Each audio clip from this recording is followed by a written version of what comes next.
একটি ছেলে একটি মেয়েকে খুব পছন্দ করত, কিন্তু ছেলেটি কিছুতেই তার মনের কথাগুলো বলতে পারছিল না। একদিন খুব সাহস করে মেয়েটিকে তার মনের কথাগুলো বলে দিল। মেয়েটি কিছু না বলেই চলে গেল। কয়েকদিন পর তারা একে অপরের ভালোবাসার সাথে জড়িয়ে পড়ল, কিন্তু তাদের ভালোবাসা বেশি দিন টিকল না। ছেলেটি মেয়েটির সাথে কথা বলা বন্ধ করে দিল।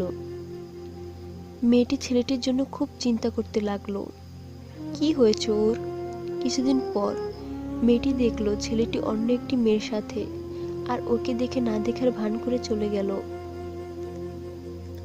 তখন মেয়েটি খুব কষ্ট পেয়ে অঝরে কাঁদতে শুরু করলো।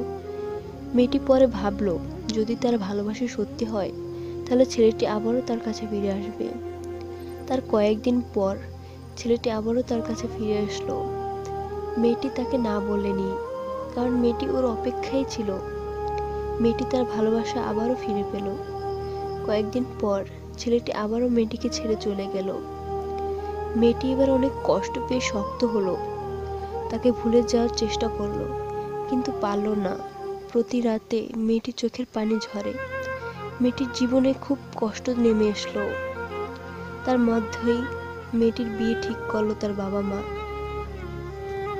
মেয়েটি ছেলেটিকে ভোলার জন্য বাবা মায়ের কথা মতো বিয়ে করে ফেললো, কিন্তু মেয়েটি কিছুতেই ওই ছেলেটিকে ভুলতে পারছিল না। মেয়েটির হাজবেন্ড খুব খারাপ ছিল, বাসায় খুব রাত করে ফিরত, নেশা করত আর মেয়েটিকে খুব মারত। সব কষ্ট সহ্য করে মেয়েটি থাকতে পারছিল না। মেয়েটির শেষ সম্বল তার হাজবেন্ড, সে তারও ভালোবাসা পায় না। মেয়েটি যেন একটি জেলখানায় এসে পড়েছে, তাকে দেখার মতো কেউ নেই। 1 বছর পর তার বাবা মা একসাথে রোড অ্যাক্সিডেন্টে মারা গেল। মেয়েটি এখন আরো একা হয়ে গেল। তার জীবনে চলে এলো এক কঠিন কষ্টের মুহূর্ত। তারপর তার হাজবেন্ড আরো খারাপভাবে তাকে অত্যাচার করত। মেয়েটির কষ্ট দেখার মতো আর কেউ নেই। মেয়েটির জীবনের সুন্দর মুহূর্তগুলো তার মনে পড়ে না। মেয়েটি সেই ছেলেটির ছবি বুকে নিয়ে অঝরে কাঁদে। এখনো একটু ভোলেনি মেয়েটি ছেলেটিকে। একদিন মেয়েটি খুব অসুস্থ হয়ে পড়ল। তারপর তার হাজবেন্ড তাকে নিয়ে হসপিটালে ভর্তি করলো। মেয়েটিকে দেখে ডাক্তার অবাক হয়ে গেল। এত সুন্দর একটি মেয়ে দেখে মনে হয় তার জীবনে কোনো সুখ নেই। মেয়েটিকে ডাক্তার চেক আপ করে দেখলো মেয়েটির 2টি কিডনি ড্যামেজ হয়ে গেছে। ডাক্তার খবরটি বলার জন্য কাউকে পেল না। মেয়েটিকে গিয়ে বলল, তোমার 2টো কিডনি ড্যামেজ হয়ে গেছে। মেয়েটি শুনে একটু কষ্ট পেল না। মেয়েটি ডাক্তারকে বলল, সত্যি? ডাক্তার বলল, হ্যাঁ। মেয়েটি ঠিক তখনই হেসে বলল, জানেন এটা আমার কাছে কত খুশির খবর। ডাক্তার অবাক হয়ে চলে গেল। মেয়েটির হাজবেন্ড তাকে বাসায় নিয়ে গেল। মেয়েটি তার হাজবেন্ডকে বলল, তুমি আমাকে আমার বাড়িতে দিয়ে আসবে? আর তুমি তো জানোই আমার অবস্থা, তুমি নতুন একটি বিয়ে করে নাও, আমি আমার বাসায় গিয়ে থাকি। মেয়েটির হাজবেন্ড তাকে তার বাসায় দিয়ে আসলো আর নতুন একটি বিয়ে করে নিল।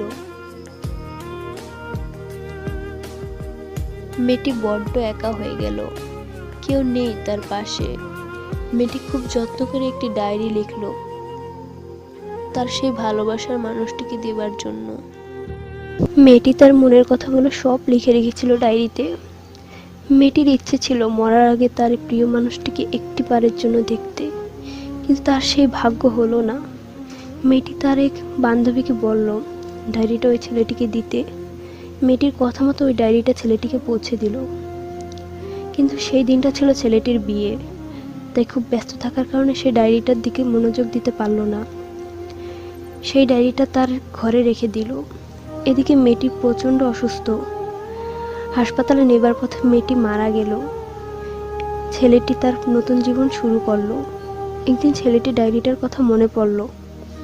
তারপর সে ডায়েরিটা নিয়ে বারান্দায় বসে পড়তে শুরু করলো। কেমন আছো তুমি? জানি ভালোই আছো, ভালো থাকারই কথা। আমি সবসময় দোয়া করি তুমি যেন ভালো থাকো, কষ্ট কখনো তোমাকে ছুঁতে না পারে। কষ্ট কি জিনিস তা আমার থেকে ভালো আর কেউ জানে না। জানো, অনেক স্বপ্ন ছিল তোমাকে নিয়ে।